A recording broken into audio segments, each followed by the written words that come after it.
We are now at the last section of this presentation. So you've figured out what an emergency fund is, why it matters, and how much you want to save. You're even building it now, but there are two final pieces to cover. Where should you keep your emergency fund, and when is it actually okay to use it? This section is going to make sure your hard-earned savings are protected, available when you need them, and used the right way. We'll also talk about what counts as a real emergency and how to avoid the biggest threat to your fund, which is your own impulses. That's right. Believe it or not, you are your biggest threat. So let's jump in. So the big question of where should you actually keep your emergency fund? Now, this slide does have a lot of content and it will take a bit to go through, but just try and retain what you can and remember what you can. So by now, you've probably bought into the idea of having an emergency fund. But here's the next big question. Where do you actually put it? You don't want to just stuff it under your mattress, but you also don't want it buried so deep that you can't touch it when you need it. So this slide will help us compare 4 common options, each with pros and cons. So let's start with the most common place. That is a bank or a credit union. This is the default for most people, including myself. It's safe, it's insured, and it's easy to set up. You can usually access your money fast. But here's the trade-off. You'll probably get low interest. It might be linked to your main account, which can make it tempting to spend. So it's convenient, but not the best place for long-term emergency savings. The next one is a high interest savings account. This one is a power move if you're looking to grow your fund while keeping it accessible. It's designed to help you save, not spend. Now, the catch is transfers might take a day or two, and most of these accounts are online only with minimum balance requirements. But if you're not someone who touches your emergency fund every month, it's a great way to earn a little more. Now, the third, and I don't totally advise for this one, but it is still an option, is a prepaid card or like a prepaid credit card. Now, it is a cool option if you want to separate your savings completely. Some people load emergency funds onto a prepaid Visa or MasterCard that's not linked to their bank account. It helps reduce the impulse spending, and it keeps emergency funds available in a pinch. They're right away accessible. But there are limits. It's usually for small amounts. There's no interest, and you might pay fees like a purchase fee to purchase the card. Now, the last one is cash. It is the oldest one in the book, but it should be your last resort option. However, it is still valid in certain cases. If you live somewhere where power or internet goes out often, or you just want instant access, a small emergency cash stash can be helpful. Now, the downside, this is a very risky option because you can be susceptible to theft, like someone stealing it, or fire and it burns, or maybe you just lose track of it and you lose it.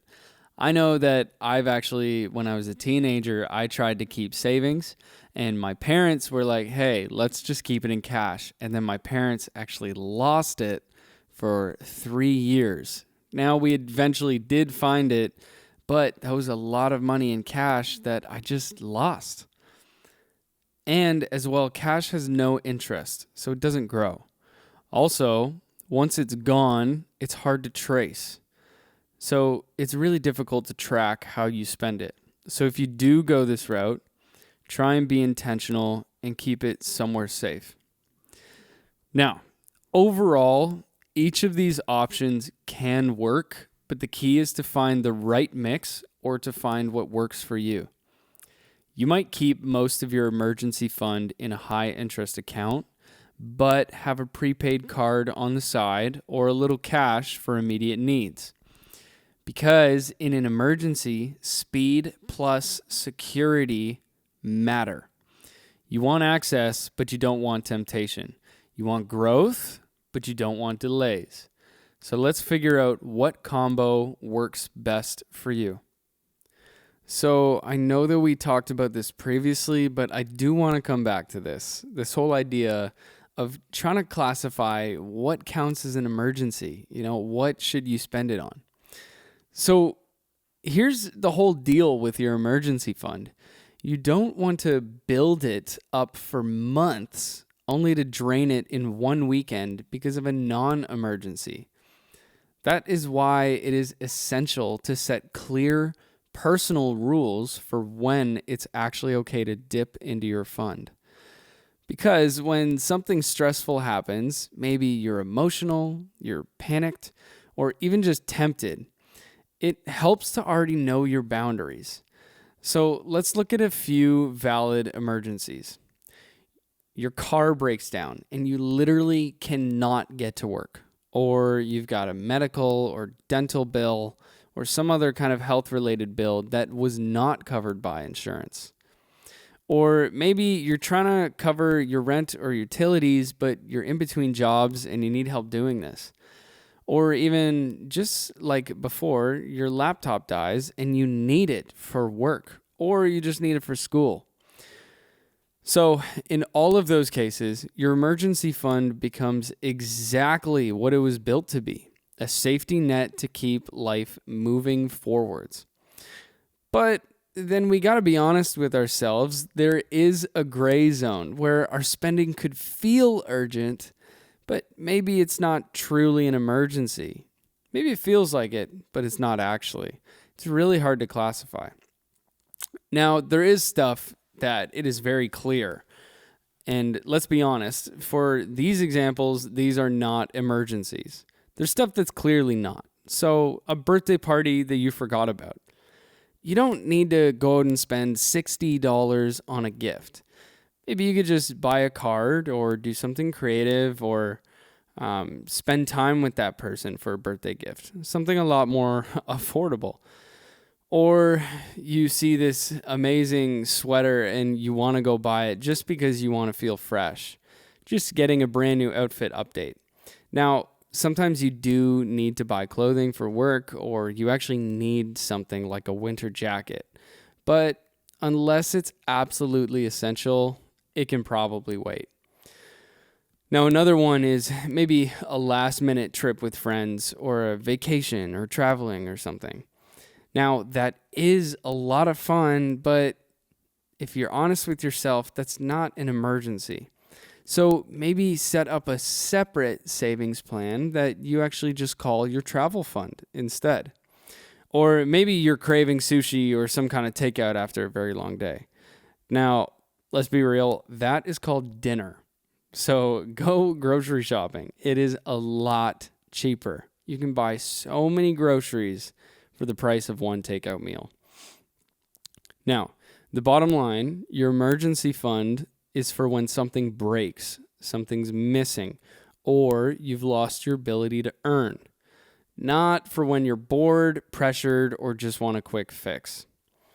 So, take a moment to think, what would actually count as an emergency for you? Set those rules now before the stress hits. That way, when life starts to get bumpy, your fund won't just save your money. It'll help save your peace of mind too. Now let's talk about a common hang-up. So you finally build up your emergency fund, and then when an emergency hits, you don't want to touch it. You freeze, you hesitate, you feel guilty for using the thing you worked so hard to build. But you need to realize, here's the truth. Your emergency fund is not a trophy. It's a tool. So to better understand this, try and think of it like a fire extinguisher. You don't leave it sitting in the corner during a kitchen fire because you're proud of owning the fire extinguisher. You go and you use it. That's literally what it's there for. It's better to use it than let the fire spread. So if a real emergency hits, a medical bill, rent during a job loss, a car repair, Don't treat your fund like it's off limits. Use it without guilt. That's the entire point of it. What matters more than whether or not you use it is how you respond afterward, after you use it. The goal is to rebuild as soon as you can. Once the storm has passed, start trying to refill. Maybe pause your other savings goals for a bit, or use your next windfall, a bonus, a refund, or even birthday money. Or maybe increase your automatic transfers temporarily and adjust your spending habits to try and improve your savings. You don't have to refill it all at once though, but just like cleaning up after a mess, the sooner you start, the easier it gets. So if you need to, repeat this to yourself when the time comes. Using it isn't failure. Not using it when I need it, that's the failure. So just make sure that when an emergency comes, give yourself permission to use your savings when it counts. Then rebuild. That's the rhythm of a healthy, real-life emergency fund that will be effective and will be there for you when you need it. Now, to wrap up this portion of the presentation, let's talk about trying to avoid temptation when you have all this money sitting in front of you. So let's be honest with ourselves. Saving money is hard, but not spending the saved money, that's where a lot of people slip. It's a big chunk of money that seems like it's available, but you need to have the right rules and boundaries so that it's not. So that's why one of the smartest things you can do is actually build some distance between you and your emergency fund. Now, we all know people, we all know ourselves. Us humans are wired for instant gratification. We chase comfort, convenience, and control. So when your emergency fund is visible, maybe it's linked to your debit card or it's just one click away, you're way more likely to justify spending it, having thoughts like, I'll replace it later, or, oh, I just need a little, or this is kind of an emergency, right? But when you make it less convenient to access, you put some barriers between yourself and it, you create something powerful, a pause moment. That pause moment, or that little bump, or like a hurdle running a race, that pause is what helps you go from impulsive spending to intentional spending. So here are a few practical ways to create that pause. The first one would be just keep it separate. Maybe open a savings account at a completely different bank and have no debit card and have no ATM access. This tiny inconvenience of, oh man, I can't actually get money out right when I need it, could be the exact speed bump that you need to stop and think. If it takes 1 to 2 days to transfer, then great. That gives you 1 to 2 days to ask yourself, is this really necessary? Also, and this is something that I try to do, sometimes I fail because I need access, but a lot of the time, I will avoid connecting apps to my savings account. Things like Apple Pay, where within 5 seconds I can pay for something. I'll just not have that on my phone. Maybe auto transfers between your checkings and savings, turn it off. Your emergency fund shouldn't be part of your daily money world. The more disconnected it is from your regular spending, the better. So another one. Maybe for you, having constant updates about your emergency fund doesn't actually work. Now, some people do need constant updates, but if seeing your balance makes you want to spend it because you're like, man, I've been putting in so much money, look how big this is, I could afford to spend a little bit, maybe you just turn the alerts off. Only check it for budgeting, updates, topping up, or real emergencies. Don't check it just to toy around with your brain and be like, I would like to spend this. Don't let yourself get there. Now, another idea, you can rename the account. Maybe you could put some kind of alert name on it, like call it emergency only, and then put an emoji of a police siren on it or something. Or name it do not touch and put a stop sign emoji. It sounds cheesy, but it does work. And when you're tempted to spend, that little label will act as a reminder of your why you're saving and why not to spend. Some other ideas, we have a couple here, just like for rainy days, put a rainy umbrella, or peace of mind fund, so that if you do dip into it, you recognize I'm actually dipping into my peace of mind. Now, here's the thing. You need to be realistic with yourself, and you need to be honest with yourself. You're not weak for being tempted. You're normal. Everyone struggles with this. Everyone struggles with a lot of money. It's probably why most people don't have a lot of money. So stop relying on willpower. Stop relying on just personal motivation.